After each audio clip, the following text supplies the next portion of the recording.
삼손의 사사 기간은 20년입니다. 본문에 여러 번 나옵니다.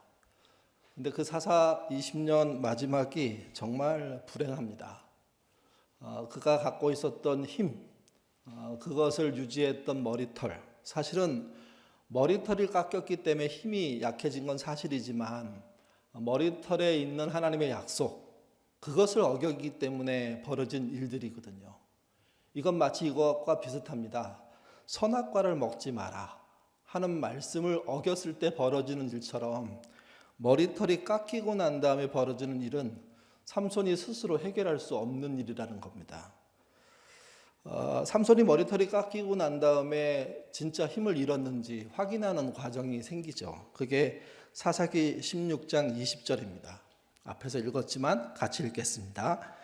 드릴라가 이르되 삼손이여 블레셋 사람이 당신에게 들이닥쳤느니라 하니 삼손이 잠을 깨며 이르기를 내가 전과 같이 나아가서 몸을 떨치리라 하였으나 여호와께서 이미 자기를 떠나줄 줄을 깨닫지 못하였더라. 하나님이 떠났다는 이야기는 그 본문 앞쪽에 보면 성령이 임했다라는 말과 함께 이렇게 연결해서 봤을 때 삼손이 갖고 있는 힘, 막강한 힘은 하나님에서 의해서 온 것이다 라는 것을 알 수가 있습니다. 그리고 이것은 약속이 깨짐으로, 머리털이 깎임으로 하나님이 떠났다는 이야기로 설명이 됩니다. 그러니까 하나님이 성령으로 오시기도 하고 떠나시기도 한다는 의미죠. 이거는 신인 동형적인 표현으로 보셔야 됩니다. 신의 이야기를 사람의 이야기로 풀어서 설명해 주는 것이지 하나님은 누구를 떠나고 누구와 함께하고 이거를 선택적으로 수시로 바꾸는 분은 아니시라는 겁니다. 그 스스로가 그것을 느끼게 되는 순간 성령이 임했다고 말하기도 하고 그 스스로가 하나님을 확인할 수 없는 순간 성령이 떠났다고도 얘기하는 식으로 이해할 수가 있습니다. 하나님은 변하지 않는데 사람이 변하는 거죠. 사람이 그분의 약속을 어기는 거죠. 본문도 여호와께서 이미 자기를 떠나신 줄을 삼손은 깨닫지 못했답니다. 머리가 잘려나가고 잠에서 깨고 블레셋을 물리치겠다고 일어서려고 하는데 그에게 능력이 없음을 그때서야 알게 됐다는 거죠. 이러한 결론은요, 삼손이 사사답지 못했기 때문입니다. 한 걸음 더 나가면 나실인답지 못했기 때문입니다. 자신에게 주어진 20년의 시간 동안 단 한 번도 사사답지 못했고 나실인답지 못했습니다. 그 이유는 간단합니다. 그가 하나님께서 주신 약속을 그 약속으로 받아들이지 않고 자기의 힘을 이용해서 자기의 안녕만을 추구했기 때문입니다. 삼손은 넘어서는 안 되는 선을 넘은 겁니다. 기독교인들에게 언제 하나님이 떠나실까? 분명 하나님은 떠나지 않으실 겁니다. 그럼에도 불구하고 한계라는 게 있을 겁니다. 그 한계는 그 믿는 사람이 스스로 선을 넘어갈 때입니다. 그래서 절대로 용서되지 않는 죄가 있다 이런 말을 하지 않습니까? 그거는 정말 이렇게 하나님을 버리고 우상을 숭배하는 그런 자리로 들어갈 때라고도 얘기하고 또는 하나님의 하신 일을 빼앗아서 자기 거로 만들 때라고도 얘기하고 뭐 등등의 여러 가지 일들이 있는데 어쨌든 삼손의 입장에서 봤을 때 넘어서는 안 되는 선을 넘은 겁니다. 그게 머리털을 깎도록 기회를 주고 자기를 방치하고 결국 머리털이 깎이고 나니 답이 없는 거죠. 왜 머리털이 깎이고 나니 힘이 없었을까? 그 머리털에 약속이 들어있었기 때문입니다. 신자 중에 하나님으로부터 약속을 받는 사람도 있겠지만 하나님을 향해서 약속하시는 분들도 있습니다. 그 약속 잘 생각하셔야 됩니다. 서원이라고 하잖아요. 하나님께 드리는 약속을. 그 약속을 본인이 스스로 넘어서게 되면 그러면 예상치 않은 일들이 벌어질 수 있다는 겁니다. 삼손은 약속을 어겼고 약속을 방치했고 약속을 버렸습니다. 그러자 힘을 잃었고 예전의 모습을 회복할 수가 없었던 겁니다. 이런 일이 성경에 많이 나옵니다. 생각보다. 가장 그 성경의 이야기로 따지면 첫 번째 나오는 사건이 뭘까? 그게 선악과를 먹은 사건이죠. 그리고 창세기 6장으로 가면 하나님의 아들들이 사람의 딸들의 아름다움을 보고 취해서 결혼했다라는 이야기가 나옵니다. 이때도 똑같은 일입니다. 벌어집니다. 창세기 6장 3절 같이 읽겠습니다. 여호와께서 이르시되 나의 영이 영원히 사람과 함께하지 아니하리니 이는 그들이 육신이 됨이라. 그러나 그들의 날은 120년이 되리라 하니라. 하나님이 막으셨던 것 같습니다. 하나님의 사람들이 아들들이 사람의 딸들과 결혼하는 것에 대해서. 근데 그들은 그 막으심을 무시하고 자기의 욕망대로 아내를 취하고 삶을 살기 시작합니다. 그러자 창세기 6장에 와서 죄악이 세상에 가득 참을 보신 하나님이 사람을 위해서 사람을 만드시는 것 자체를 후회하시면서 말씀하시죠. 그러면서 그렇게 얘기가 전개됩니다. 나의 영이 영원히 사람과 함께하지 않겠다고. 하나님이 스스로 사람을 떠나시겠다고 말씀합니다. 이유는 간단합니다. 그들이 육신이 되었기 때문에. 그리고 그들의 생명의 연한을 줄입니다. 그 전까지 꽤 길게 살았는데 심지어 900세까지 살았다고 성경은 얘기하는데 이 본문 3절에서는요 120년이라고 얘기합니다. 메시지 다시 한번 좀 이렇게 자세히 보기 위해서 읽어보죠. 읽겠습니다. 내가 사람들에게 영원히 생명을 불어넣지 않을 것이다. 결국 그들은 죽게 될 것이다. 이제부터 그들은 120년밖에 살지 못할 것이다. 죽는다는 이야기는 선악과를 먹고도 있었습니다. 근데 그때의 죽음이라는 것은 120년 정도의 삶으로 끝나는 게 아니라 900세, 600세 이 정도 사는 삶이었습니다. 그러니 120세에 죽는다는 것을 알게 된 사람과 이전에 살았던 사람과의 삶의 길이 차이는 어마어마한 겁니다.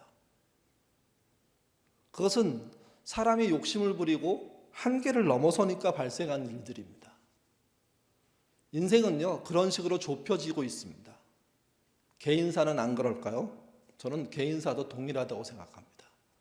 하나님이 허락하신 그 영역보다 점점점 인생이 좁아지고 좁혀지고 그래서 궁지에 몰리듯 외톨이가 되는 삶이 되어지는 경우들이 생기는데 그것은 그분의 문제입니다.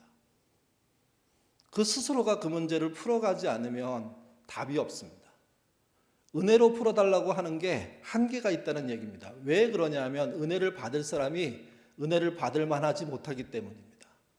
스스로 넘어서고 스스로 안 되는 선을 지나가 버렸기 때문이라는 거죠. 이것을 잠언 1장이 이렇게 얘기했습니다. 29절에서 31절인데요. 읽겠습니다. 대저 너희가 지식을 미워하며 여호와 경외하기를 즐거워하지 아니하며 나의 교훈을 받지 아니하고 나의 모든 책망을 없인 여겼음이니라. 그러므로 자기의 행위의 열매를 먹으며 자기의 꾀에 배부르리라. 자기 행위의 열매를 먹고 자기 꾀에 배부르다는 얘기는요. 본인이 저지른 죄가로 내서 본인이 벌을 받는다는 겁니다.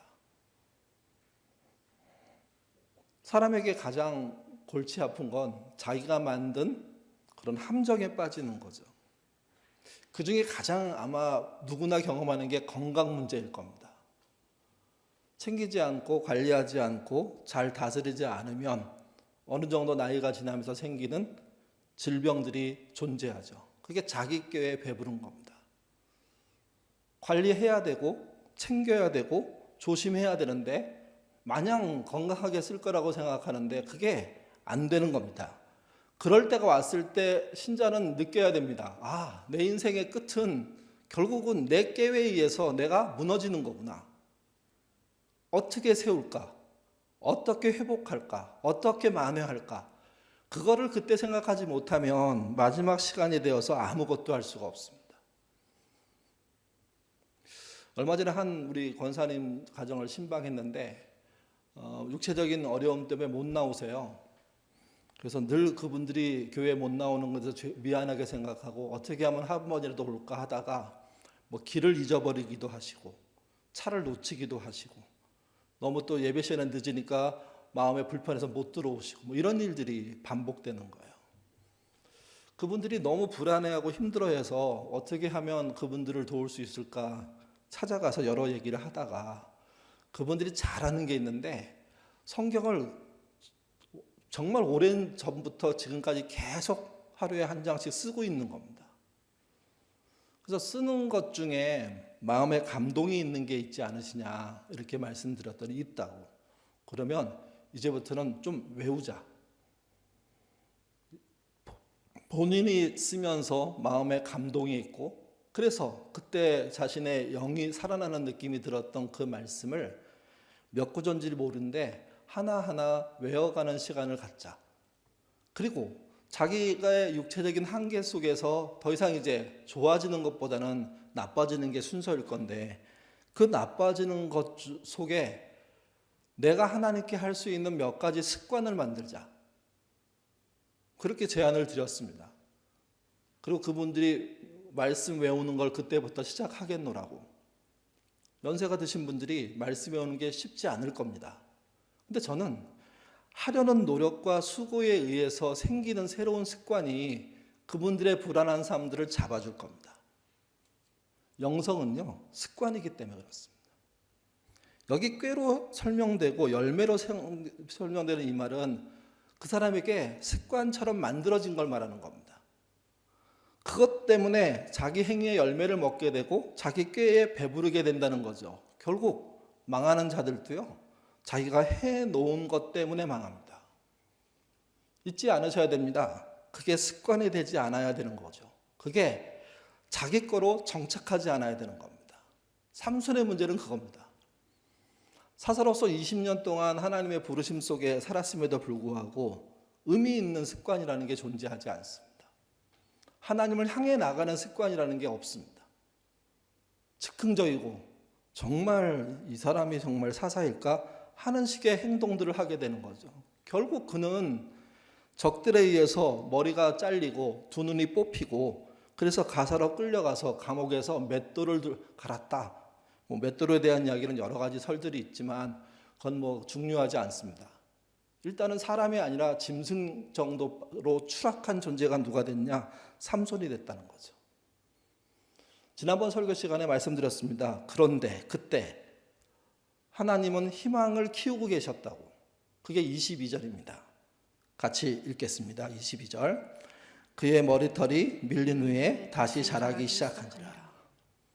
잘려서 힘을 쓸 수 없었는데 근데 머리털은 잘린 순간보다 다시 또 자라잖아요. 계속. 그 자람은 멈춤이 없었다는 거죠. 자라면서 힘은 다시 생기기 시작하는 희망이 보인다는 그 얘기를 하고 있는 겁니다. 스스로 하나님의 능력을 버렸는데 하나님은 변치 않고 그 능력을 다시 키우는 일을 해 가신다. 이렇게 읽을 수 있습니다. 여러분, 하나님께 버림을 받아도요, 하나님 밖에 없음을 기억하셔야 됩니다. 부모한테 징계를 받은 아이가 부모를 떠나버리면 부모의 징계를 안 받겠구나 이렇게 단순하게 생각할 수 있지만 그 아이가 살아남는 것은, 잘 살게 되는 것은 그 징계 속에서 견디는 겁니다. 이 본문에서 중요한 것은 삼손은 잘못했고 그래서 자기의 힘을 잃었고 그러면 징계 속에서 견뎌야 하는 겁니다. 여러 가지 수치를 당하겠죠. 생각해보지 않은 망신을 당하겠죠. 근데 견뎌야 됩니다.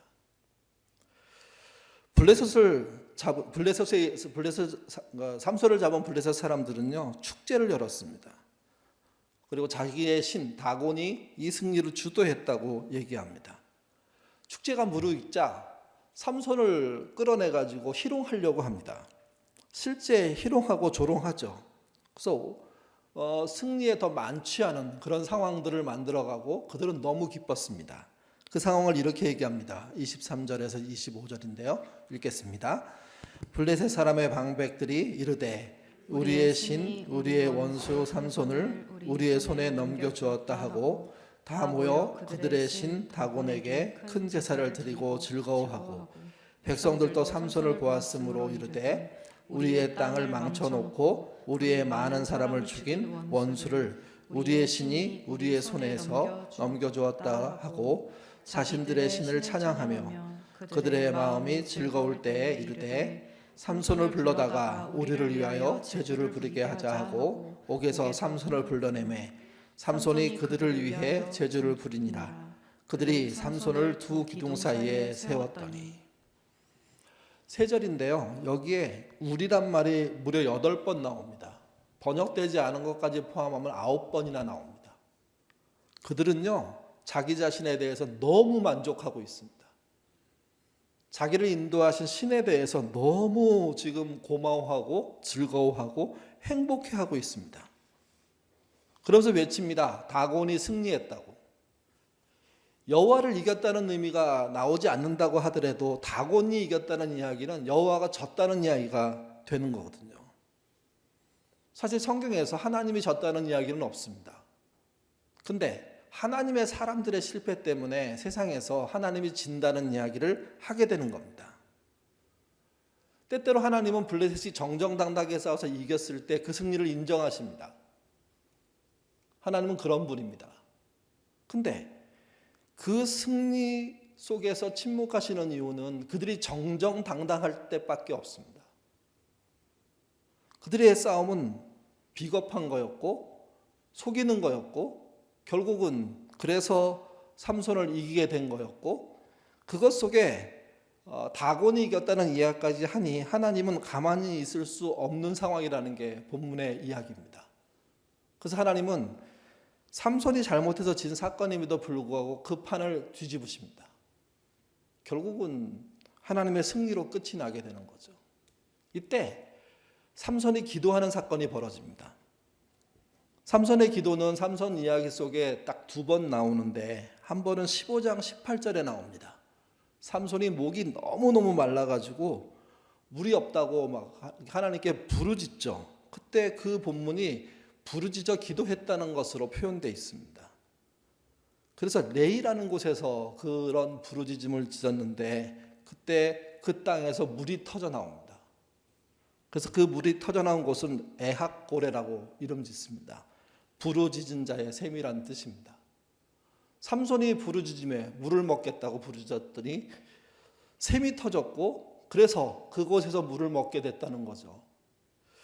어떻게 보면 대단한 기도인 것 같은데 사실은요, 삼손의 기도라는 것이 욕망에 가득 차 있는 것이고 자기 욕심 말고는 바라보는 게 없구나 하는 것을 느끼게 해주는 기도입니다. 두 번째 기도가 오늘 본문에 나옵니다. 그게 28절입니다.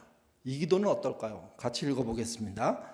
삼손이 여호와께 부르짖어 이르되 주 여호와여 구하옵나니 나를 생각하옵소서.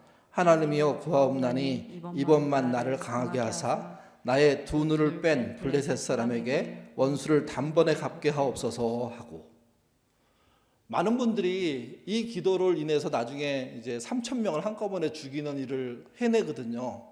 그렇기 때문에 이 기도가 그래도 망한 신자가 해야 될 마지막 기도라고 얘기합니다. 저도 어느 정도 동의합니다. 근데 여러분, 이 기도는 두 번째 기도는 첫 번째 기도하고 너무 닮았습니다. 삼손은요, 하나님보다 자기 명예가 더 중요한 사람이라고 볼 수 있습니다. 자기의 시급한 문제일 때 하나님께 기도하죠. 목이 마를 때라는 표현은 사람의 삶에서 가장 극단적인 순간을 표현하는 게 이 본문에서의 표현입니다. 우리로서 목마른 건 일도 아닙니다, 사실은요. 근데 사막 한가운데서 물이 없는 곳에서 물을 오랫동안 먹지 못한 상태에서 물을 찾아야 하는데 물을 찾지 못하면 죽을 수도 있다고 생각하는 그 순간에 물을 찾는 건 너무나 위기 속의 기도라고 할 수가 있는 겁니다. 근데 왜 삼손의 기도는 자기 위기 속에서만 하나님을 찾습니까? 평상시에 그분에게 아침에 일어날 때, 저녁에 잘 때, 뭐 그 밖에 일상에서 충분히 기도할 시간도 많고 하나님을 따라가는 일들이 많을 수밖에 없는데 그의 기도는 위급할 때 자기의 욕망을 채우기 위한 식으로만 표현됩니다. 여러분, 이게 삼손이 망한 이유입니다. 하나님의 뜻을 따라 사는 사람들이 망하는 이유가 있습니다. 자기에게 필요할 때만 하나님을 불러내려고 할 때. 하나님은 그 기도를 통해서 응답도 하시고 역사도 하시지만 결국 그들은 그 욕망에서 헤어나지 못하면 망합니다. 두 번째 기도도 똑같습니다. 이번만 나를 강하게 하사. 이것을 이 본문 그대로 읽으면 그래, 이번 기회를 통해서 자기가 패했던 그 패배를 만회하게 해달라는 기도로 이렇게 생각할 수도 있어요. 근데 이거를요 더 이기적으로 번역해 보면 이번만큼은 쪽팔리지 않게 해달라, 이런 식의 기도가 될 수가 있습니다. 그러니까 두 번의 기도 모두 다 자기의 절박할 때만 하나님께 부르짖는다는 거죠. 이게 그것 이상 안 보이는 겁니다. 삼손은. 놀라운 건 그 두 기도 다 하나님이 역사합니다. 근데 여러분, 그 역사를 통한 결론은 뭐냐면 삼손도 죽습니다. 삼손도 끝장을 보게 됩니다. 삼손이 망한 이유는 기도했기 때문에 망한 게 아니라 그런 식으로 기도했기 때문에 망하는 겁니다. 하나님께 무언가를 해드리려고 하고 하려고 하고 따르려고 하고 순종하려고 하고, 그래서 하나님께 약속을 하고 지키려고 하고, 그런 삶이 습관이 되고 그것이 자기 인생의 내용으로 쌓여가는 것이 없이 오직 내 욕망과 내 욕심과 내 위기 앞에서만 하나님인 거죠. 그리고 그 위기만 넘어가면 새카맣게 잊어버리는 겁니다. 목회자로서 교인들과 관계 속에 기도를 주고받을 때가 있습니다. 기도를 저한테 줄 때가 있죠. 기도해달라고. 생각보다 많습니다. 적어놓지 않으면 잊어버릴 정도로. 그래서 듣고 나면 거기서 적을 수 없으니까 돌아서면, 사무실에 들어가면 아따운 핸드폰으로 어떻게 하든 메모를 남겨가지고 저도 기억하려고, 기도하려고, 그래서 모아서 기도합니다. 재밌는 것 중에 하나는 그렇게 기도하고 어느 날 어느 정도 날짜가 임박한 것 같아서 물어보는데 본인은요 아무 생각이 없습니다. 자기가 기도를 부탁했다는 것도 잘 모릅니다. 나중에 깨닫습니다. 그러니까 기도는 부탁해놓고 자기는 안 하는 거죠. 저는 이런 식의 기도가 사실은 그 사람에게 그 자신을 망하게 하는 가장 큰 이유로 쌓인다고 생각합니다. 기도 부탁을 쉽게 하지 말라 이런 뜻이 아닙니다. 서로 하고 서로 해야죠. 부탁받은 사람은 잊어버릴 수 있다고 하더라도 부탁한 사람은요 기도를 멈추지 않고 하고 있어야 되는 겁니다. 그게 아니라 자기도 까맣게 잊어버리고 위기에 빠졌을 때 하나님께 부르짖는 그 모습, 그게 응답이 나타남에도 불구하고 본인은 망하게 되는 그런 모습이 있는데, 그것을 보여준 사람이 누구냐? 삼손이라는 겁니다. 두 번의 절박한 기도 둘 다 하나님이 응답하셨습니다. 근데 그 둘이 쌓여서 만든 삼손의 마지막은 뭡니까? 결국 자기도 그 속에서 죽고 마는 거죠. 이번만 나를 강하게 하십시오 라는 이 기도는요 그래서 위험한 기도입니다. 삼손은 물론 그 전에 회개했을 거라고 생각합니다. 회개가 나와야 하고 회개를 통한 하나님의 뜻이 무엇인지 물어야 합니다. 본인이 하나님을 끌고 가고 주도해서 뭔가를 해낼 것처럼 생각하는 이 태도에 문제가 있습니다. 교회도 교인도 저는 지금도 똑같다고 생각합니다. 정말 기도란 조심스럽게 하나님의 의향을 따라가는 겁니다. 자기의 한계를 인정하고 그분의 역사함을 기대하는 겁니다. 그러면서도 자기 일로서 멈춤이 없고 쉼이 없이 계속 도전하는 걸 말하는 겁니다. 그 모양을 형성하는 게 어렵지만, 그러나 자기는 포기하지 않으면서도 하나님을 앞서지 않으려는 노력으로 기도하기 시작할 때 그 기도는 내게 습관이 되고 나의 삶 속에 하나님께 또 하나님 나라에 유익함으로 남는데, 그게 안 되는 기도들이 존재한다는 거죠. 여러분, 여러분의 기도를 한번 생각해 보십시오. 삼손처럼 망하는 이유가 되는 기도는 아닌지, 본인도 망하고 그리고 본인의 적들도 망하게 하는 기도는 아닌지. 그래서 삼손은 영예롭지가 못합니다. 마지막 한 일이 대단한 일이에요. 3,000명을 함께 죽이면서 그 역사의 흐름을 반전시켜버리는 대단한 능력을 보였는데, 근데 안타깝습니다. 세상 사람들이 교회의 매력을 못 느끼는 이유도 여기에 있다고 생각합니다. 확실한 행동으로 축적된, 건강한 기도들에 의해서 축적된 영적인 힘들이 나타나지 않고 삼손처럼 막판에 역전시키고 막판에 이겨내고 막판에 복수하는 식의 기도로 남겨지니까 교회나 세상이나 다를 바가 하나도 없다는 이야기를 듣게 되는 겁니다. 삼손은 마지막까지 자기의 부족함이 뭔지 몰랐습니다. 그리고 하나님의 힘이 주어진다면 블레셋을 한번 이길 수 있겠구나 하는 생각을 했고, 그 생각이 가상했는지 모르겠지만 하나님은 그 힘을 통해서 하나님의 뜻 또한 펼치십니다. 같이 보시죠. 29절에서 30절입니다. 읽겠습니다. 삼손이 집을 버틴 두 기둥 가운데 하나는 왼손으로 하나는 오른손으로 껴 의지하고, 삼손이 이르되 블레셋 사람과 함께 죽기를 원하노라 하고 힘을 다하여 몸을 굽히매 그 집이 곧 무너져 그 안에 있는 모든 방백들과 온 백성들에게 덮이니, 삼손이 죽인 때에 죽인 자가 살았을 때에 죽인 자보다 더 많았더라. 결과적으로는 블레셋을 무너뜨리는 그런 힘을 발휘하고 마지막 자기의 인생을 마무리합니다. 그래서 삼손의 이야기는 참 안타깝습니다. 20년이라는 시간 동안 사사로 살 수 있었고, 또 그 전부터 나신으로 양육된 그가 결국은 하나님의 뜻 바깥에서 활동하다가 하나님의 마지막 도움으로 그나마 블레셋을 이기고 끝났다는 이야기죠. 이게 하나님이 심판하지 않으려고 했다면 이런 응답이 없었을 겁니다. 이 말은 이런 말입니다. 하나님이 그 행동에 함께하는 일이 없었다면 삼손의 마지막도 없었다는 거죠. 있었기 때문에 다행인 것뿐입니다. 그래서 몇 가지 교훈을 얻어야 됩니다. 첫째, 삼손처럼 평생 하나님을 무시하지 않아야 됩니다. 이 무시하는 것은요, 습관으로 쌓입니다. 그리고 우리 인생 끝에 하나님을 무시하는 행동으로 끝나는 경우들이 많습니다. 이거를 꺾으셔야 됩니다. 이것을 고쳐내야 됩니다. 많은 분들이 마지막 순간에 정말 이렇게 호흡하다가 편안하게 잠자듯 돌아가시는 것을 생각하는데, 그런 죽음을 맞이하는 사람들은 몇 퍼센트 안 됩니다. 다 자기 생각과 다른 뜻밖의 죽음들을 맞이하게 되거든요.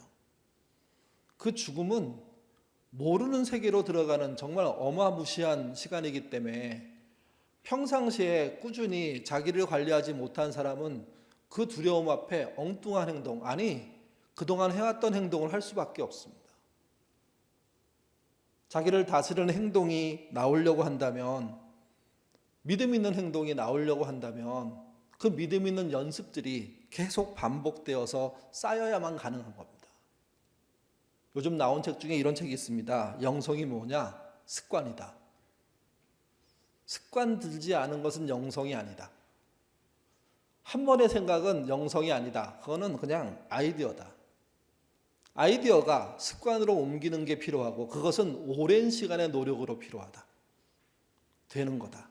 그러니 영성이 습관임을 잊지 말고 만들어가는 게 신앙이라는 거죠. 삼손에게는 그게 없었습니다. 인생을 살다 보면 잠을 많이 자게 됩니다. 또 몸이 아프면 더 그러겠죠. 근데 편안한 잠을 자는 건 쉽지가 않습니다. 잠을 자기 위한 준비들이 생각보다 개인마다 다 다르실 겁니다. 어떤 분은 좀 걸리는 분도 계시고, 어떤 분은 그냥 눕자마자 주무시는 분도 계실 수 있죠. 편안한 잠을 자기 위해서 온도가 중요하고요. 그 다음에 밝기도 중요합니다. 등등 여러 가지 중요한 조건들이 많습니다. 그 중에 하나가 습도이기도 하죠. 이게.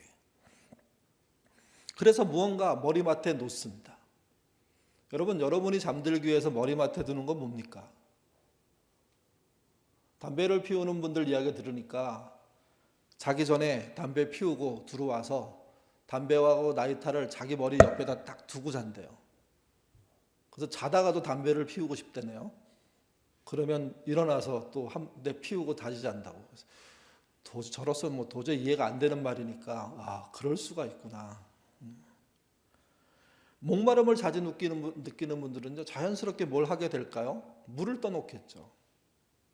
뭐 텀블러 같은 데 미지근한 물 잘 놓았다가 새벽에 한 모금 마시고 다시 자는 그런 거 가능합니다. 강도를 당한 분이 머리맡에 무엇을 놓는지 들은 적이 있습니다. 그분은 호신용 전기 충격기와 스프레이를 2개를 딱 놓고 주무십니다.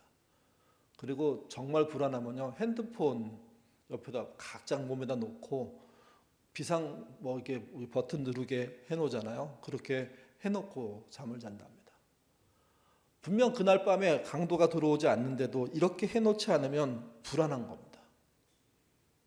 그러니까 우리가 잠이라는 것을 인생을 살 때 인생의 3분의 1을 사용하는데 그 잠자는 시간은 우리 스스로 뭘 할 수 없는 시간인데, 그래서 잠들기 전 무엇을 준비해 놓고 무엇을 머리맡에 놓는 것은 그 사람이 어떤 삶을 살고 있는지 보여주는 습관을 말하는 거거든요. 여러분, 여러분의 머리맡에는 주무실 때 뭐가 놓여 있습니까? 또 아침에 일어나면 무엇부터 만지십니까? 요즘 가장 많이 잠들기 전에 사람을 지키는 게 핸드폰이고, 아침에 눈을 뜨자마자 사람과 함께하는 게 핸드폰이라는 얘기 하더라고요. 이제는 인생이 하나님과 함께가 아니라 핸드폰과 함께라고. 너도 나도 어린이날로부터 어른까지 모두가 그런답니다. 이게 그것이 말씀을 펴고 보는 것이라면 뭐 또 다른 방식들이 간에 존재하겠죠. 근데 어쨌든 본인에게 있는 습관들이 어떤 모양으로 들여지는지가 중요하다는 겁니다.